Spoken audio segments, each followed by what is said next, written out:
ఎవరైనా సరే ఆరోగ్యంగా ఉండాలంటే శుభ్రత పాటించాలి. మరి శుభ్రత కావాలంటే ఎలిం ప్రొడక్ట్స్ వాడాలి.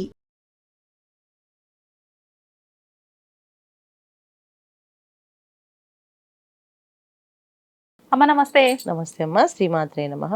అమ్మ సాధారణంగా మనం వారాన్ని బట్టి చేయాల్సిన పనులు కొన్ని ఉన్నాయి అంటూ ఉంటారు. అందులో భాగంగా తీసుకుంటే మంగళవారం రోజు గనక మన చేతితో ఎవరికైనా డబ్బు ఇస్తే అది మళ్ళీ మనం ఇంకా దానిపైన ఆశలు వదులుకోవాల్సిందే, తిరిగి రాదు అంటూ ఉంటారు. అది వాస్తవమా? ఎందుకని అలా? వాస్తవంగా చెప్పాలి అంటే వాస్తవమే ఉంటుంది. ఎందుకంటే రుణానుబంధ రూపేణ అని చెప్పి మనకి ఏ మనిషితో అయినా, ఏ బంధమైనా, ఏ వస్తువైనా, ఏ రూపాయి అయినా ఒక మనిషితో రుణం ఉంటేనే ఆ మనిషి మనం తారసపడడం కానీ, ఆ మనిషికి ఇవ్వడం కానీ, తీసుకోవడం కానీ జరుగుతుంది. సో ఈ మంగళవారం పూటే జరిగింది అంటే అది ఇంకా రుణం తీరిపోయినట్టు లెక్క అనమాట. అందుకే మంగళవారం చేయొద్దని వాళ్ళు. మంగళవారం రోజున ఎందుకు చేయకూడదు అంటే, మంగళవారం అంటే మంగళుడిది రోజు, అంటే శుభప్రదమైన గ్రహం కుజుడు. సో ఆయన భూమిపుత్రుడు. భూమి మీద ఏ విషయమైనా జరిగినప్పుడు అది డబ్బుతో సంబంధించిన పనులు జరిగితే మాత్రం ఆయనకి నచ్చదు. ఎందుకంటే ఆయన కమర్షియల్గా ఏది ఆలోచించరు, లాభంతో ఏ పని చేయడు. ఆయన లాభంలాగే చేయాలి అనుకుంటే ఆయనకి అది నచ్చదు. దానివల్ల ఏంటంటే, ఇప్పుడు మీరు అప్పుగా ఇచ్చామనుకోండి, మంగళవారం పూట అప్పు ఎందుకు ఇవ్వద్దు అంటే దానికోసమే రీజన్. పూర్వకాలంలో జరిగిన విషయం ఇది. ఎందుకు మంగళవారం ఇవ్వద్దు అంటే, ఆయనకి అప్పు ఇవ్వకూడదు, నువ్వు సాయం చేయొచ్చు. ఇప్పుడు నీకు డబ్బులు కావాలి వచ్చింది, నీకు వచ్చి అడిగారు, నువ్వు వాళ్ళకి అప్పుగా ఇచ్చావంటే ఆ డబ్బు తిరిగి రాదు. సాయంగా చేసావంటే ఈ 10ంతలుగా కలిసి వస్తుంది. ఓకే. కానీ అది కాలాంతరంలో, కాలగమనంలో కలిసిపోయింది. ఏంటంటే మంగళవారం అప్పు చేయొద్దు, ఆ మంగళవారం అప్పు ఇవ్వద్దు, ఇస్తే తిరిగి రావు అని చెప్పేసి. తిరిగి రావని కాదు, ఆ బంధమే వెళ్ళిపోతుంది. అందుకని వద్దన్నారు. అంటే తీర్చే వాళ్ళు కూడా తీర్చొద్దా? తీర్చలేరు. కానీ చాలా వరకు మంగళవారం రోజు అప్పున్న వాళ్ళు తీర్చడానికి ప్రయత్నిస్తే తొందరగా తీరుతాయి అని చెప్తూ ఉంటారు కదమ్మా. అది ఇప్పుడు కలియుగంలో ఇప్పుడు కొత్త మార్చేసుకున్నారంటారా? అప్పు తీర్చేస్తుంటే అప్పులు తీరిపోతుంటాయి అనేసి. అంటే అట్లీస్ట్ ఏదో ఒక రోజైనా ఒకటి చెప్తే ఆ పని చేస్తే ఆ రోజు రకంగా ఆయన ఎగ్గొట్టకుండా తీస్తారని చెప్పి చెప్తున్నారు కదా. మంగళవారం పూట ఎవరికైనా సరే డబ్బులు ఇచ్చాము అంటే ఇంకా అవి తిరిగి రావు. ఇప్పుడు అప్పు తీరుస్తున్నాం అంటే వాళ్ళకి మనకి రిలేషన్షిప్ అనేది ఇంకా పోతుందని అర్థం. అప్పు తీర్చేస్తాం, వాళ్ళు వెళ్ళిపోతారు. ఇంకా వాళ్ళతో మనకి బంధం ఉండదు. ఇంకా లేదు, మనకి బంధాలతో కలిసి ఉండాలి అనుకుంటే మాత్రం బుధవారం ఇవ్వండి, మంగళవారం ఇవ్వద్దు. ఓకే, నాకు వీళ్ళు వద్దు, నాకు వీళ్ళు అవసరం లేదు, ఇంకా నా జీవితంలో వీళ్ళు మొహం నేను చూడకూడదు అనుకున్న వాళ్ళు మంగళవారం ఇచ్చామని చెప్తాం. ఇచ్చేసి ఇంకా తిరిగి వాళ్ళు రారు, ఇంకా వెళ్ళిపోతుంది, రుణం తిరిగిపోతుంది అనమాట. ఇది మంగళవారం పూట చేసే.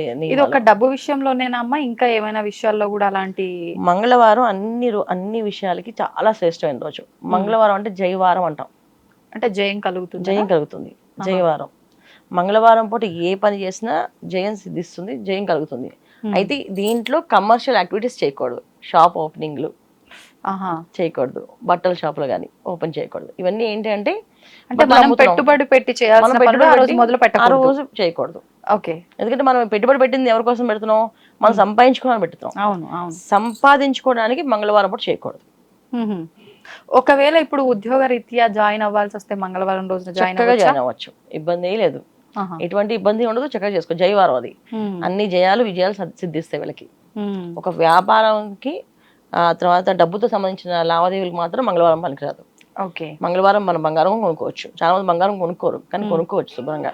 కాకపోతే ఏంటంటే మంగళవారం పూట మనం చాలా మంది ఈ కాలంలో, ఇప్పుడు కలియుగం అయిపోయింది, కలియుగంలో ఏంటంటే పిల్లలకి ఏ విషయమైనా ఇలా చెప్తే అర్థం అవ్వట్లేదు. మరి మీరు డబ్బులు ఇస్తే డబ్బులు తిరిగి రావు అని అంటేనే అయితే ఇస్తే ఇవ్వకూడదు అని చెప్పి వాళ్ళు ఆగుతారు. ప్రతిరోజు ఖర్చు పెట్టే డబ్బులు ఏవైతే ఉన్నాయో, ఏవైతే ఇచ్చేస్తారో, ఒక రోజున ఆపితే కాస్త వారంలో 4 రోజులు సేవ్ చేసినట్టు, పొదుపు చేసినట్టు వస్తుందని పెద్దవాళ్ళు చెప్పింది. 4 రోజులు కనీసం ఒక వంతైనా అప్పు తీర్చడం మొదలు పెడితే కాస్త అప్పు తీరుతుందని చెప్పి ఇలా మొదలు పెట్టారు. ఇప్పుడు మనకి 1,00,000 రూపాయలు అప్పు ఉందమ్మా, 1,00,000 రూపాయల అప్పుని రేపు ఇస్తాం, ఎల్లుండి ఇస్తాం, రేపు ఇస్తాం, అది ఇప్పుడు ఈ పని ఉంది, ఇప్పుడు ఈ పని ఉంది అంటే ఎప్పటికీ ఏదో ఒక పని మనకు ఉంటూనే ఉంటుంది, ఏదో ఒక అవసరం ఉంటూనే ఉంటుంది. ఈ అవసరాలు తగ్గట్టు మన లైఫ్ అయిపోయింది కదా, ఇప్పుడు జీవితాలు అయిపోయింది. సో ఈ జీవితంలో ఇప్పుడు మనం ఇవ్వలేదు అంటే రేపు అని అంటే రాసుకుంటే గొడవ రాసినట్టు రేపు అవుతుందని చెప్పి ఒక వారానికి ఒక రోజు పెట్టాలని చెప్పి మంగళవారం అప్పు తీర్చండి, తొందరగా అప్పు తీరిపోతుంది అని చెప్పేసి. ఇప్పుడు మంగళవారం 4 వారాలు తీర్చామనుకోండి, ఖచ్చితంగా కొంత అప్పు తీరినట్టే కదా లెక్క. అలా మనం పాజిటివ్గా తీసుకోవాలి. మంగళవారం పూట అప్పు చేయొద్దు అంటే, మంగళవారం పూట ఏదైనా రుణం తీసుకుంటే అది తీరదు, జీవితాంతం ఉండిపోతుంది. అందుకే అప్పు చేయొద్దు. బ్యాంక్ లోన్స్ కానీ, తర్వాత ఇంటి లోన్స్ కానీ, ముఖ్యంగా ఇంటికి సంబంధించిన లోన్స్ కానీ, స్థలం సంబంధించిన లోన్స్ కానీ బ్యాంక్లో పెట్టకూడదు. అది లైఫ్ లాంగ్ బ్యాంక్ డబ్బులు కడుతూనే ఉంటాం, ఆ లోన్ తీరదు ఆ రోజున పెడితే. ఆ రోజు పెడితే. అది ఎలా అంటే మనకి ఇంటి లోన్ తీరిపోతుంది, ఒక 10 ఏళ్ళు తీరిపోవచ్చు. వాళ్ళు ఏం చేస్తారు, ఇంకొక అప్పు ఏమైనా ఇస్తూ ఉంటారు, మళ్ళీ హాస్పిటల్ తీసుకుంటారు వీళ్ళు, మళ్ళీ దాన్ని కడుతూ ఉంటారు. ఏదో ఒక రోజు ఆ ఇల్లు వాళ్ళకి జమ అయిపోతుంది తప్ప మనకి రాదు అని చెప్పి మంగళవారం పూట లోన్స్ పెట్టద్దు, లోన్స్ తీసుకోవద్దు అని చెప్పింది దానికోసం. మనం కట్టాల్సి వచ్చిన ఏవి కూడా మంగళవారం చేయకూడదు. కార్ లోన్స్ కానీ, ఏదైనా లోన్, క్రెడిట్ కార్డ్ లోన్స్ కానీ. ఇప్పుడు చాలా మంది క్రెడిట్ కార్డ్ పేమెంట్స్ ఉంటాయి కదా, అది మంగళవారం తీసమని చెప్తాం. ఎందుకంటే జీవితంలో క్రెడిట్ కార్డ్ అనేది రాకూడదు నా లైఫ్లో ఎవరికినో. ఎందుకంటే క్రెడిట్ కార్డ్ అనేది ఏంటంటే వాళ్ళు ఏం చేస్తారంటే ఆశ చూపించి మొత్తం మన చేత కట్టిస్తారు జీవితాంతం. చాలామంది నా దగ్గర క్లయింట్స్ కూడా చాలామంది మేడం క్రెడిట్ కార్డ్ పేమెంట్స్ అవ్వట్లేదు, మేడం ఎన్ని రోజుల నుంచి కడుతున్నాం, అది తీరట్లేదు మేడం అనేసి. అవి తీరవు. అది పొరపాటు మంగళవారం క్రెడిట్ కార్డ్ వచ్చినా, మంగళవారం క్రెడిట్ కార్డ్ ఓపెన్ చేసి మనం వాడినా ఇంకా అప్పలా లైఫ్ లాంగ్ కట్టాల్సిన వాళ్ళు. మరి దాని పరిష్కారం ఏమి ఉండదా అమ్మా? తీసుకోవడం అంటే మంగళవారం క్రెడిట్ కార్డ్ కట్టాలి. ఒకవేళ అనుకోకుండా మనం అప్లై చేసినాం, అది ఆ రోజే వచ్చిందే అనుకోండి, ముట్టకూడదు ఆ రోజున, వాడకూడదు, దాన్ని తీయకూడదు, ఇంకా అసలు అది వాడద్దు. అది వాడేమో మన మొత్తం మన క్రెడిట్ కార్డ్స్ అన్ని మింగేస్తుంది. ఆల్టర్నేట్ ఆప్షన్ ఏం లేదా వాడుతూ దాన్ని ఇబ్బంది లేకుండా? అస్సలు వాడకూడదు అన్న. అసలు ఆ రోజు వచ్చిన వస్తువుని ముట్టుకోకుండా ఉండడమే మంచిది వీళ్ళు. క్రెడిట్ కార్డ్ ముఖ్యంగా. అదే మీరు బంగారం హ్యాపీగా తీసుకోవచ్చు. మీ పైన ఇల్లు, స్థలాలు, పొలాలు, పేపర్లు ఆ రోజు వచ్చి చక్కగా తీసుకోవచ్చు, శుభం. మనకు వస్తున్నాయి ప్రాపర్టీస్. ఇప్పుడు చాలా మంది ప్రాపర్టీస్ తల్లిదండ్రులు ఇస్తా ఉంటారు, ఆ రోజు ఇవాళ రెంట్ సంతకం పెట్టండి ఇస్తామని అంటారు, హ్యాపీగా తీసుకోవచ్చు, ఇబ్బంది లేదు. కానీ అంత ఈజీగా మంగళవారం ఇవ్వడానికి ఎవరు ఇష్టపడరు. ఒకవేళ ఇస్తే కనుక అంటే ఇది తెలియక విషయాలు. అంటే మంగళవారం రోజు చేయకూడదు, మంగళవారం శుభమైన రోజే, కానీ దాన్ని అశుభంగా చేసేసారు. అవును, క్రెడిట్ కార్డ్స్ లోన్స్ అని, ఈ లోన్స్ ఆ లోన్స్, ఓన్లీ అప్పుకు మాత్రమే మంగళవారం, మిగతా అన్ని విషయాల్లో మంగళవారం శుభ్రంగా వాడుకోవచ్చు. ఇప్పుడు ఇదే చాదస్తం కాస్త ఎట్లా అయిపోయిందంటే ఎవరికో ఇవ్వటం తీసుకోవడం కానుంచి మంగళవారం వచ్చిందంటే మన షాప్ వాళ్ళకైనా సరే పైసలు ఇచ్చి కూడా మనం ఏమి కొనుక్కొచ్చుకోకూడదు, ఈ రూపంలో వస్తువు మన ఇంటికి వచ్చినా మనం ఇస్తున్నాం కదా, ఇలా కూడా ఆలోచిస్తున్నారమ్మా. అది కూడా ఇది కూడా చాదస్తం కింద తీసుకోవాలి. ఎందుకంటే ఇది అసలు ఇవన్నీ కూడా మనం తీసేయాలి. చక్కగా శుభమైన రోజు అది మంగళవారం.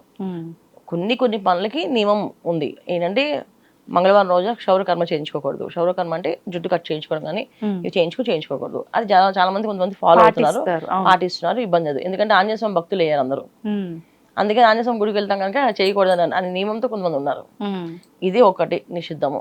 తర్వాత సాత్విక ఆహారం తినాలి, మాంసాహారం తినకూడదు మంగళవారం పూట, ఇది కూడా నిషిద్ధం ఉంది. గోర్లు కూడా కత్తిరించకూడదు అసలు అవి ఏం చేయకూడదు. క్షౌరకర్మలో మొత్తం ఇవి కూడా వస్తాయి, గోర్లు అన్ని కట్ చేయించుకోకూడదు. తర్వాత పాత బట్టల్ని ఎవరికి ఇవ్వకూడదు మంగళవారం పూట. మామూలుగా బట్టలే ఎవరికి ఇవ్వకూడదు, అయితే మరి పాత బట్టలు ఎవరైనా తీసుకెళ్ళి సర్వెంట్స్ ఉన్నారు వాళ్ళకి ఇద్దాం అనుకుంటున్నాం, అది మంగళవారం కాకుండా ఏ బుధవారం ఇవ్వాలి. ఇలాంటి పనులకి తప్ప మిగతా ఏ పనులకి ఇబ్బంది లేదు, శుభ్రంగా వాడుకోవచ్చు. ఒక అప్పు విషయంలో మాత్రం అప్పు చేయొద్దు, ఎందుకంటే అప్పుకి ఆయన విరోధం, వ్యతిరేకం అనమాట. ఎంత వ్యతిరేకం అంటే నువ్వు అప్పు ఎందుకు చేస్తున్నావు, ఇంకా అప్పు తీర్చడం అవ్వదు ఈ జన్మలో అని చెప్పేసి అప్పు తీర్చమని చెప్తారు. తీరిస్తే వాళ్ళకి మనకి రుణం తీరిపోతుంది.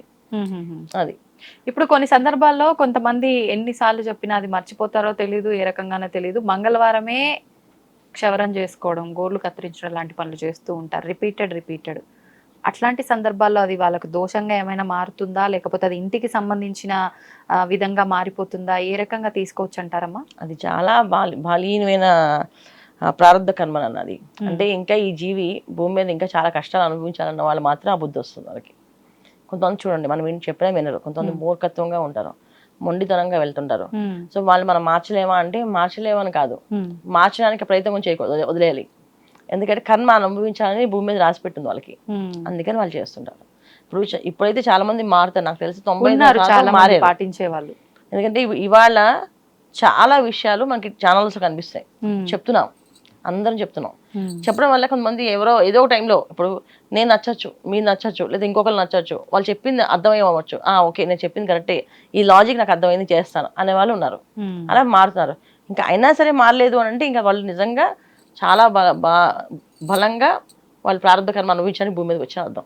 వాళ్ళు మనం మార్చాలని ప్రయత్నించకూడదు, భగవంతుడు మారుస్తారు వాళ్ళని, అంతే. ధన్యవాదాలమ్మా. నమస్తే అమ్మా. శ్రీమాత్రే నమః.